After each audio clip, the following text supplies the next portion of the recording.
Interest in the US presidential election has reached a fever high across the globe as the world community is waiting with bated breath to see the winner of the 2020 presidential election. The global interest this time around has been unprecedented as the counting of votes have reached its closing stages.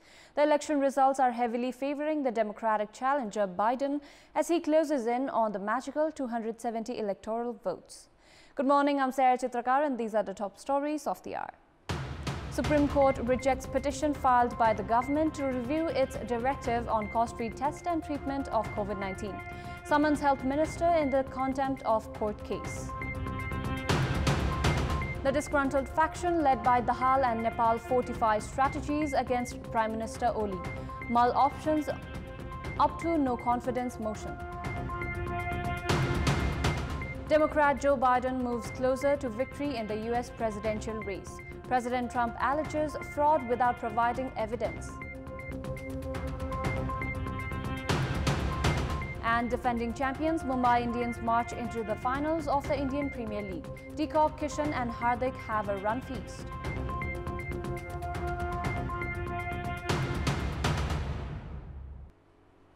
The Supreme Court has rejected the petition filed by the government to review Apex Court's directive to manage cost-free test and treatment of COVID-19.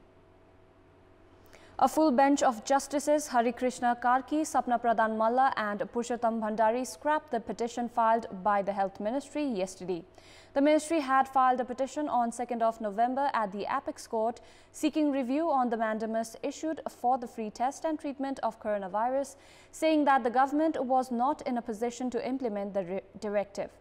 The ministry in its petition had argued that the government's decision of charging test and treatment cost was not against constitutional and legal provisions. The Supreme Court had issued a mandamus directing the government to manage free test and treatment for COVID-19 on 1st of October.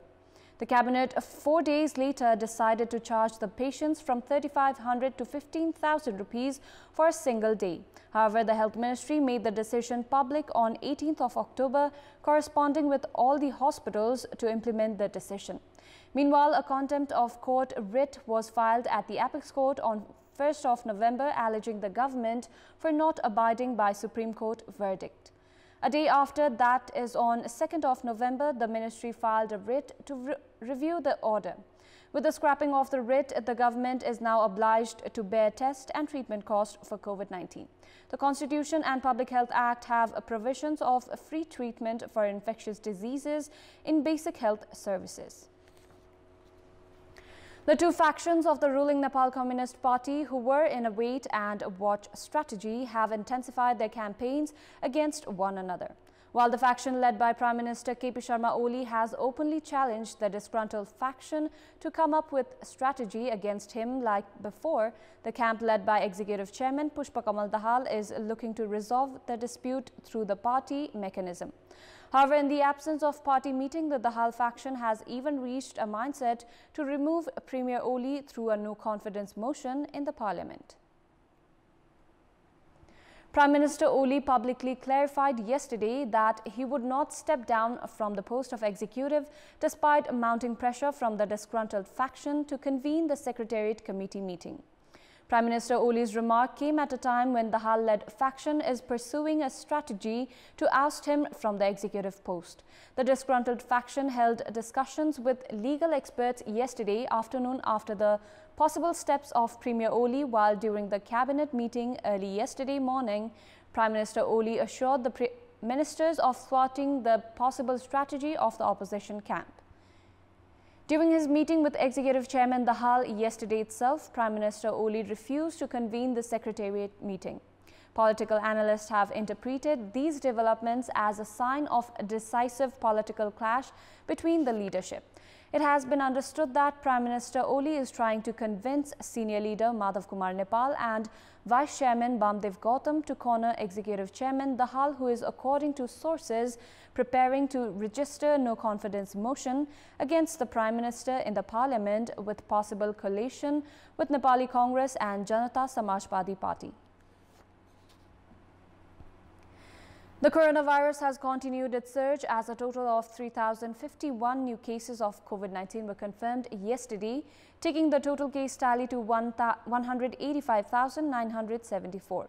Meanwhile, the death tally has climbed to 1,052 with 18 deaths reported yesterday. According to the Health Ministry, a total of 13,068 swab samples were tested yesterday, taking the test tally to over 1.50 million. The PCR test responded with 1,398 positive cases in the federal capital, as Kathmandu district confirmed 1,091 cases, while Lalitpur reported 160 and Bhaktapur registered 147 cases. Likewise, 3,430 individuals registered full recovery yesterday, taking the national recovery tally to 148,408, while the recovery rate has climbed to 79.8%. According to the Health Ministry, there are over 36,000 active cases in the country, with 6,940 corona patients in isolation centers, 29,574 in home isolation and 1,232 in various quarantine facilities. The ministry informed that 74 patients are receiving treatment with ventilator support, while 428 are in intensive cares across different hospitals.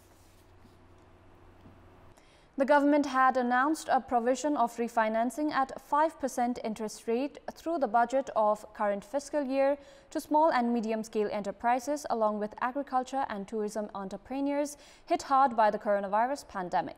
So far, merely 5 billion rupees has been piped out against a demand of 114 billion rupees.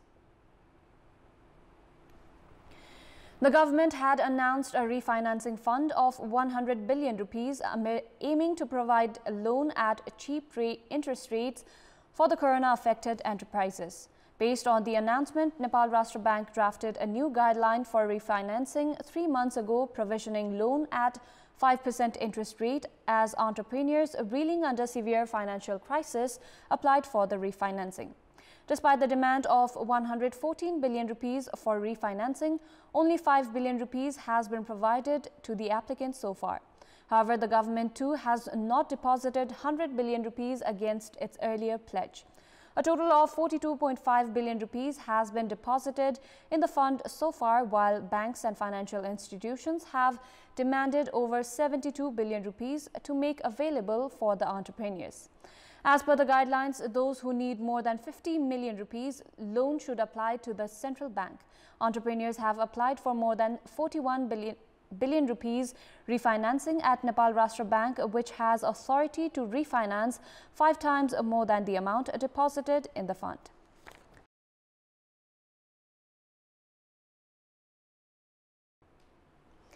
Due to the lack of coordination among the 3 tiers of government, many development works in the country have been affected. In this context, in our Public Voice segment, we had asked the locals in Panchthar district what is the reason for the lack of coordination in the development works. Let's take a look at what they had to say. Public Voice. संघीय सरकार, प्रदेश सरकार र स्थानीय तहको सरकारहरुमा चाहिँ यो राजनीतिक रूपले चाहिँ आफ्नो चाहिँ स्वार्थ पूर्ति गर्नको लागि र एउटा आफ्नो क्रेडिट आफैले मात्रै लिनको लागि चाहिँ यो समन्वय नभएको देखिन्छ। मलाई चाहिँ तीनै तहका सरकार सञ्चालन गर्ने प्रतिनिधिहरुको स्वार्थ बाज्नु हो जस्तो लाग्छ। एउटा सरकार आउने, त्यो सरकारलाई सपोर्ट गरेर अर्को पार्टी नजाने, यी कारणले गर्दा पनि अलिकति विकासका कामहरु हुन आर्दैछ भने अर्को पार्टीले त्यसलाई चाहिँ खुट्टा ताने प्रवृत्ति देखिएको हुनाले अब हाम्रो जुन संहिताको मर्म छ नि, स्थानीय तहलाई नै अधिकार दिने अथवा सिंहदरबार चाहिँ नि गाउँ-गाउँमा भन्ने जुन किसिमको नारा थियो नि, त्यो नाराको चाहिँ सही कार्यान्वयन भएको छैन। तपाईको प्रदेश संघको पैसाहरु चाहिँ तपाईको अलिकति चाहिँ नेतामुखी आफ्नो कार्यकर्ताको अनुकूल अनुसार चाहिँ विनियोजन गरिएको हुन्छ र स्थानीय तहमा आएर चाहिँ अलिकति चाहिँ तालमेल नमिली राखेको अवस्था। अहिले जुन किसिमको चाहिँ अहिले संविधानले नै किटान गरेर जुन एउटा स्थानीय तहलाई पूर्ण अधिकार सम्पन्न भएको छ र आफ्नो तहमा चाहिँ एउटा सरकार सञ्चालन गर्ने विधिमा चाहिँ यो अभ्यस्त नभएकोले पनि केही कुरामा प्रभावकारी हुन नसकेको भन्ने। विशेष गरी अहिले हामी यो संघीयताको पहिलो प्र्याक्टिसमा पनि छौं। हामी आफैलाई पनि हाम्रो कर्तव्य के हो भन्ने पुरै बोध भएको छैन भने अलिकति हामीले धेर बुझेको अवस्था पनि हो। हामी चाहिँ कुनै पनि सरकारमा कुनै पनि तहको सरकार चाहिँ आफ्नो वर्चस्व अनि त्यो कामको श्रेय चाहिँ आफैमा मात्रै राख्न चाहन्छ, उ अरूलाई बाँड्न चाहदैन। सबै आफै दम्बमा छन्। स्थानीय तहले म पनि अधिकार सम्पन्न स्थानीय सरकार हुँ भने, प्रदेशले पनि हामी पनि प्रदेशको सरकार हुँ भने, केन्द्रले पनि झन् हामी त माथिल्लो निकायको केन्द्र हो भन्ने चाहिँ एउटा दम्ब छ, त्यो पनि समस्या हो। र यस बिचमा चाहिँ त्यो भएर चाहिँ विकासको कार्यक्रम चाहिँ प्रदेशबाट आउने कुरामा, केन्द्रबाट आउने कुरामा र स्थानीय तहले निर्माण गर्ने कुरामा चाहिँ त्यो सन्तुलन भइराखेको छैन।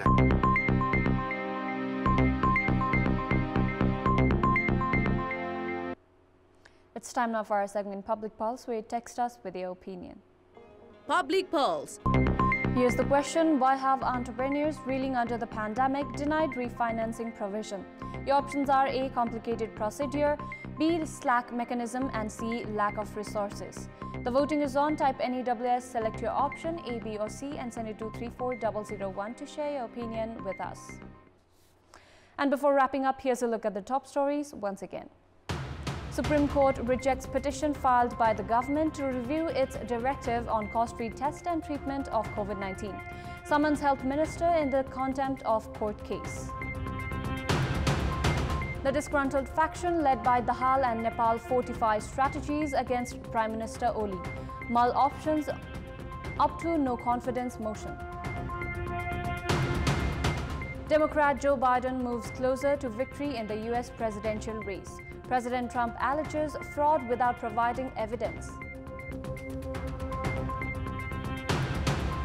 And defending champions Mumbai Indians march into the finals of the Indian Premier League. Deepak, Kishan and Hardik have a run feast.